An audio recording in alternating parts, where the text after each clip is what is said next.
Neix una trilogia inèdita de rutes culturals, la dels nostres comtes reis catalans, de les seves gestes i de tots aquells episodis que feren de la nació catalana la més gran de l'època. Un viatge a la història dels nostres sobirans en què descobrirem els episodis més importants que van fer emergir aquella veritable nació catalana que, com va afirmar el professor Pau Casals el 1971 en el famós discurs pronunciat a les Nacions Unides, Catalunya ha estat la nació més gran del món. Caminant pels carrers de Barcelona, ens endinsarem a la nissaga de la Casa Reial Catalana i passejarem pels carrers i edificis que en les seves diferents èpoques van viure entre les seves pedres tots aquells històrics esdeveniments. Viatjarem des d'aquella Barcino nascuda a l'ombra de l'imperi romà fins a la conquesta del Nou Món.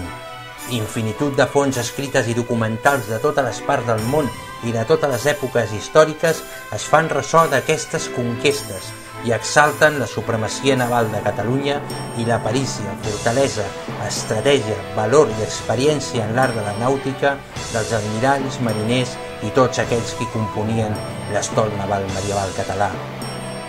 Una trilogia de rutes de gran abast èpic i divulgatiu amb títols ben significatius. De la independència a l'expansió, viatjarem en el temps des del naixement dels comtats catalans i la seva independència al segle X fins a la primera expansió de la mà del rei Jaume I i la consolidació del concepte de nació.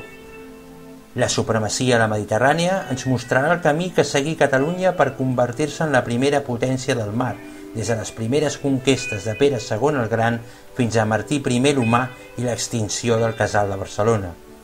I finalment tanquem la trilogia amb la gran conquesta del món. Amb l'arribada dels Trastàmara comença un dels segles més conflictius de la nostra història, però també l'època en què Catalunya ha creuat l'Atlàntic per conquerir un nou món. Un comte de Barcelona, en Carles I, assoleix la corona d'emperador.